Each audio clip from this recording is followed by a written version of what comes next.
Student, welcome to Pratibha Academy classes. मैं प्रतिभा सिंह। हिंदी साहित्य के जो भी विद्यार्थी यूजीसी नेट की प्रिपरेशन कर रहे हैं उनको तो ये बात काफ़ी अच्छे से पता होगी कि आपकी परीक्षा 17 जून से होनी प्रस्तावित है। इसी बात को मद्देनज़र रखकर मैंने पाश्चात्य काव्य शास्त्र की महत्वपूर्ण प्रश्नोत्तरी की ये सीरीज़ प्रारंभ की है। मैंने भारतीय काव्य शास्त्र और पाश्चात्य काव्य शास्त्र पर विस्तार पूर्वक चर्चा की है। उन वीडियो के लिंक मैं कमेंट बॉक्स में पेस्ट कर दूंगी, तो आप जाके उन वीडियोस को देख सकते हैं। उन वीडियो को देखने के बाद अगर आप इस वीडियो को देखते हैं तो आपके कॉन्सेप्ट काफ़ी अच्छे से क्लियर हो जाएंगे। जिन बच्चों को पाश्चात्य काव्य शास्त्र के प्रश्नोत्तरी का ये PDF चाहिए, कमेंट बॉक्स में मैंने अपने टेलीग्राम चैनल का लिंक दिया है। वहाँ से आप मेरे टेलीग्राम चैनल पर ऐड हो सकते हैं और वहाँ पे आपको ये PDF देखने को मिल जाएगा। तो आज हम लोग पढ़ेंगे पाश्चात्य काव्य शास्त्र की महत्वपूर्ण प्रश्नोत्तरी।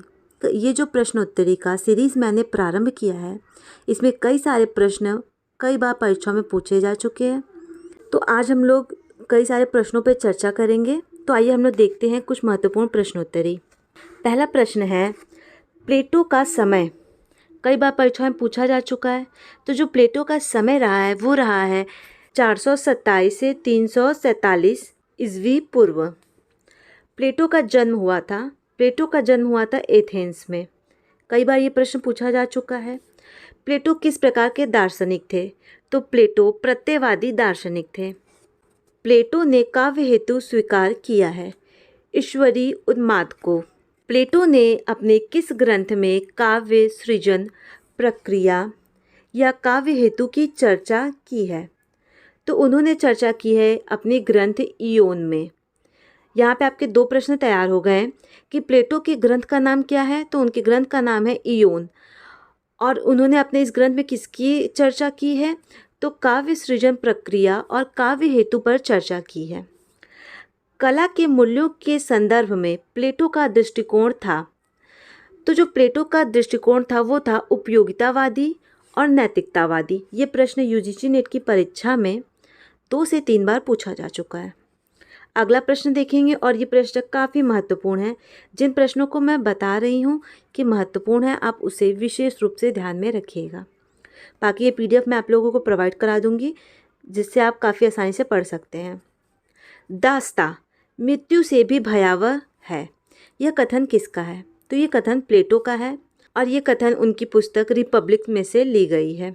अरस्तु का समय निर्धारित किया गया है 322 ईसा पूर्व से 384 ईसा पूर्व तक।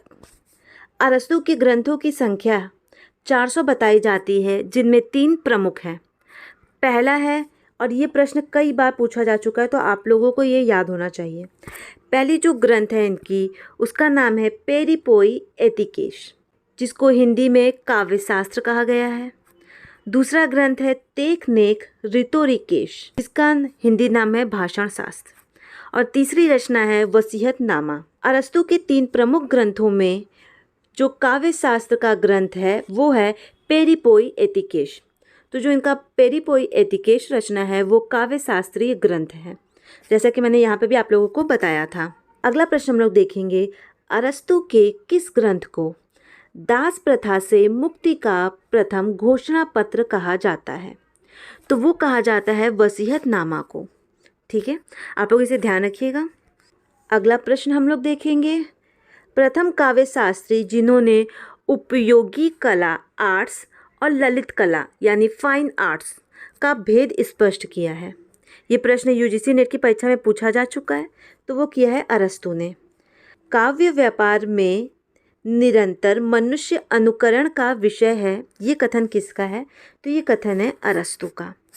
कविता को छंदोबद्ध अनुकृति किसने कहा? तो वो कहा अरस्तु ने। कविता को उत्तमोत्तम क्रम विधान किसने कहा? तो वो कहा है कोलारिज ने। काव्य व्यापार में निरंतर मनुष्य अनुकरण का विषय है, यह कथन किसका है? तो ये कथन है अरस्तु का। यूजीसी नेट की परीक्षा में कथन से कई सारे प्रश्न पूछे जाते हैं, तो जहाँ पे भी कथन आता है आप लोग स्वयं सतर्क हो जाया कीजिए और कथन वाले प्रश्नों को काफ़ी ध्यानपूर्वक पढ़ के उसके उत्तर दीजिए। ठीक है, अगला प्रश्न है, कविता को छंदोबद्ध अनुकृति किसने कहा? तो वो कहा है अरस्तु ने। यह प्रश्न किसने उठाया कि कौन कहता है कि कवि अनुकर्ता है, वह तो ईश्वर की तरह काव्य जगत का निर्माता है, स्वयं करता है। यह कथन है ब्रूचर का। अगला प्रश्न देखेंगे हम लोग। लोंजाइनस ने उदात्त के कितने स्रोत माने हैं? तो उन्होंने कुल 5 स्रोत माने हैं। लोंजाइनस ने उदात्त के अवरोधक दोष माने हैं, तो अवरोधक दोष माने हैं 3। अगला प्रश्न हम लोग देखेंगे। लोंजाइनस लोंगिनुस यूनानी नाम के पद रचना के विश्लेषण अभिजात से क्या तात्पर्य है? तो उससे तात्पर्य है उदात्त का। ये प्रश्न काफ़ी महत्वपूर्ण है। यूजीसी नेट की परीक्षा 2019 में ये प्रश्न पूछा जा चुका है, तो आप लोग इसे विशेष रूप से ध्यान रखिएगा क्योंकि कई बार प्रश्न रिपीट भी हो जाते हैं। कविता को व्यक्ति से पलायन कौन मानता है? तो मानते हैं इलियट। प्रैक्टिकल क्रिटिसिज्म किसका ग्रंथ है? तो ये ग्रंथ है I.R. रिचर्ड का। सीक्रेट वुड किसकी रचना है? द सीक्रेट वुड रचना जो है वो है T.S. इलियट की। लिरिकल बैटल्स किसकी रचना है? यूजीसी नेट की परीक्षा में कई बार पूछा जा चुका है, तो ये है विलियम वर्ड्सवर्थ की। इन दोनों रचनाओं को आप लोग याद रख लीजिएगा क्योंकि कई बार परीक्षाओं में ये रचनाएं पूछी जा चुकी हैं। अगला प्रश्न हम लोग देखेंगे पोएटिक्स। पोएटिक्स किसकी कृति है? तो ये है अरस्तु की। विखंडनवाद के प्रवर्तक कौन है? जाक देरिदा।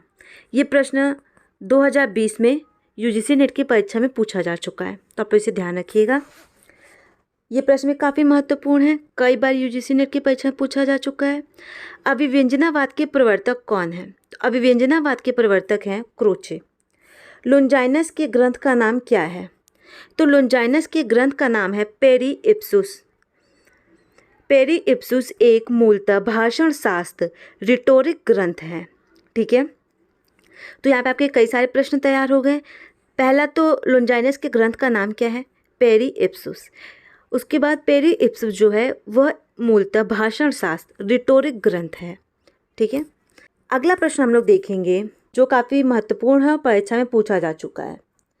उदात्त महान आत्मा की प्रतिध्वनि है, यह कथन किसका है? तो ये कथन है लोंजाइनस का। विलियम वर्ड्सवर्थ ने किसके सहलेखन में लिरिकल बैटल्स नामक कविता का प्रथम संस्करण 1778 ईस्वी में प्रकाशित करवाया? तो कोलारिज ने। विलियम वर्ड्सवर्थ 1795 ईस्वी में किसके मित्र बने? तो वो बने कोलारिज के मित्र। स्वच्छंदवादी काव्य आंदोलन का घोषणा पत्र किसको माना जाता है? तो माना जाता है लिरिकल बैटल्स को। सारे बच्चे मुझे कमेंट करेंगे कि लिरिकल बैटल्स किसकी रचना है। मैंने अभी ऊपर आप लोगों को बताया था। कविता प्रबल भावों का सहज उच्छलन है, यह कथन किसका है? यह कथन है वर्ड्सवर्थ का, और ये प्रश्न यूजीसी नेट की परीक्षा में पूछा जा चुका है। अगला प्रश्न देखेंगे। काव्य और गद्य में अंतर केवल छंद के कारण होता है, यह कथन किसका है? यह कथन है वर्ड्सवर्थ का। अगला प्रश्न हम लोग देखेंगे। सैमुअल टेलर कोलारिज का प्रमुख ग्रंथ है, तो कोलारिज का जो प्रमुख ग्रंथ है वो है बायोग्राफी ऑफ लिटरेरिया। ठीक है, बायोग्राफी ऑफ लिटरेरिया। अगला प्रश्न देखेंगे। रिचर्ड के अनुसार आलोचना का चरम बिंदु है, वो है संप्रेषण। अगला प्रश्न हम लोग देखेंगे। रिचर्ड ने भाषा के कितने रूप माने हैं? तो आइए, रिचर्ड ने भाषा के 2 रूप माने हैं, और वो 2 रूप कौन कौन से हैं? पहला है वैज्ञानिक, दूसरा है रागात्मक। अभी तक हम लोगों ने कुल 30 से 40 प्रश्नों पर डिस्कशन कर लिया है। ये सारे प्रश्न वन लाइनर है, और वन लाइनर प्रश्नों की सीरीज़ मैं इसलिए बनाती हूँ क्योंकि उनको पढ़ने में काफ़ी आसानी होती है, और कम समय में रिवीजन के लिए वन लाइनर प्रश्न ही सबसे ज़्यादा ज़रूरी होते हैं। ठीक है, अगला प्रश्न हम लोग देखेंगे। आलोचना के क्षेत्र में न्यू क्रिटिसिज्म का सूत्रपात्र किससे माना जाता है? तो वो माना जाता है T.S. इलियट और रिचर्ड से। अस्तित्ववाद के प्रवर्तक किसको माना जाता है? तो वो माना जाता है किर्केगार्ड को। प्रतीकवाद का आरंभ 19वीं शताब्दी से किस देश में हुआ? तो प्रतीकवाद का सर्वप्रथम आरंभ हुआ फ्रांस में। अगला प्रश्न हम लोग देखेंगे। फ्रांस में प्रतीकवाद का पुरस्कर्ता किसको माना जाता है? तो वो माना जाता है बादल लेयर्स को। मार्क्सवाद के प्रवर्तक हैं। कई बार परीक्षाओं में ये प्रश्न पूछा गया है, 4 लेखकों के नाम दे देगा, जैसे पूछ देगा कि कौन से मार्क्सवादी नहीं है। तो आप लोग को याद होना चाहिए कि पाश्चात्य काव्यशास्त्र में कौन मार्क्सवादी है। तो सर्वप्रथम है कार्ल मार्क्स और दूसरे हैं फ्रेडरिक। अगले हैं मनोविश्लेषणवाद के प्रवर्तक माने जाते हैं, तो वो माने जाते हैं सिगमंड फ्रायड। प्लेटो का इयोन नामक ग्रंथ संबंधित है, तो प्लेटो का इयोन नामक ग्रंथ नाट्यशास्त्र से संबंधित है। विखंडनवाद के प्रवर्तक किसको माना जाता है? ये प्रश्न यूजीसी नेट की परीक्षा में पूछा जा चुका है। तो विखंडनवाद के प्रवर्तक माने जाते हैं जैक देरिडा को। अगला प्रश्न हम लोग देखेंगे ऑनलाइन प्रश्नोत्तरी का, ये आप लोगों का अंतिम प्रश्न है। तो आइए पहले हम लोग इस प्रश्न को देख लेते हैं। Of grammatology and right and difference 1978 ईस्वी के प्रसिद्ध पुस्तक किसने लिखा? तो वो लिखा है जैक देरिडा ने। इस प्रकार वन लाइनर प्रश्नोत्तरी की ये सीरीज़ यहीं समाप्त होती है।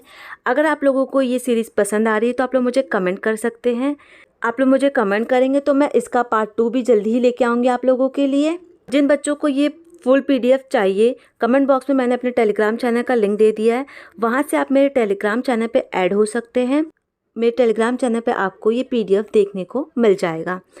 तो आशा करती हूँ कि मेरे द्वारा बनाया गया ये वीडियो आप लोग को पसंद आया होगा। किसी प्रकार की कोई समस्या होती है या कोई डाउट होता है या किसी भी नए टॉपिक पे आप लोगों को वीडियोस चाहिए, आप लोग मुझे कमेंट कर सकते हैं। मैं उसके अनुसार आप लोगों के लिए वीडियो ज़रूर बनाऊँगी। Thank you.